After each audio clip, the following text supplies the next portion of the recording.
சென்னை தலைமைச் செயலகத்தில் சமூக நலத்துறை அமைச்சர் கீதா ஜீவன் செய்தியாளர்களை சந்தித்து வருகிறார். நேரடி காட்சிகளை அதிகமாக வரும்போது இவங்களால தாங்கிக் கொள்ள முடியல. அதனால எல்லாரும் சேர்ந்து எதிர்க்கட்சிகள் எல்லாமே அதிமுக, பாஜக எல்லா எதிர்க்கட்சிகளுமே பல்வேறு நாடகம் போட்டாங்க.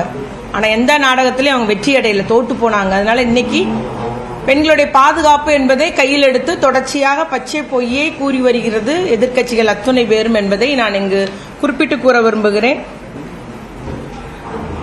அதுவும் திராவிட மாடல் அரசு பெண்களை ஏமாற்றி விட்டது மாதிரி அவங்க சொல்றாங்க. ஒரு சிலர் சொல்ல வர்றாங்க. உண்மை அப்படி அல்ல. உங்களுக்கு தெரியும். அதனால மீண்டும் நம்ம இந்த இடத்துல, ஏன்னா ஒருவேளை அவங்களுக்கு தெரியாம இருக்கலாம், நம்ம நினைவுபடுத்த வேண்டிய நிலையில இருக்கிறோம்.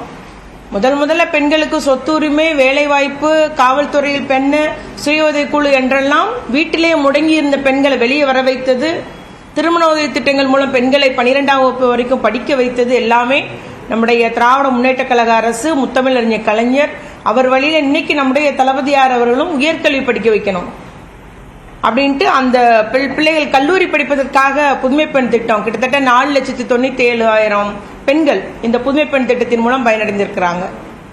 அதே போல நம்முடைய மகளிர் உரிமை தொகை 1000 ரூபாய், மாதம் 1000 ரூபாய் வழங்கும் அந்த திட்டத்தின் மூலம் 1,15 லட்சம் பெண்கள் பயனடைந்து வருகிறார்கள். அதெல்லாம் அவங்களுக்கு ஒரு பொருளாதார சுதந்திரம் பெற்றவர்களாக, அவருடைய அந்த பொருளாதார சுமையை நீக்கக்கூடியதாக அந்த திட்டம் இருப்பது நாம் எல்லாம் கண்கூட காண்கிறோம்.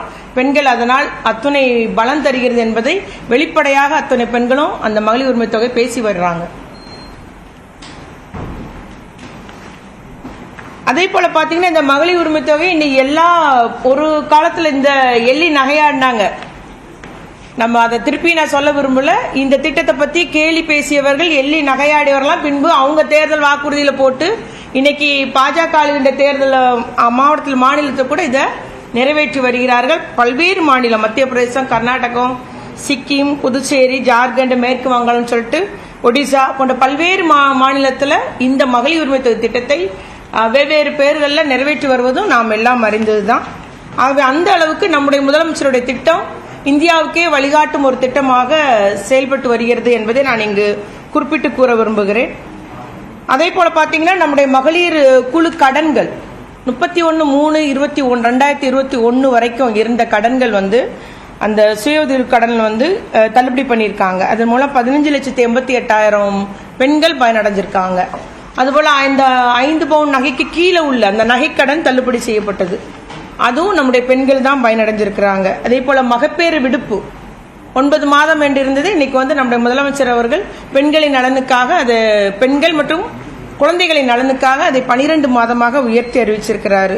அதே போல முந்தையெல்லாம் பாத்தீங்கன்னா மகளிர் சுயக்குழுக்கு ஒரு கடனுடைய அந்த வரம்பு, உச்ச வரம்பு என்பது 12 லட்சமாக இருந்தது. இப்ப 20 லட்சமாக அதிகரிச்சு அந்த மகளிர் குழுக்களுக்கு 20 லட்சம் அந்த உச்ச வரம்பாக அந்த கடன் வழங்கப்பட்டு வருகிறது.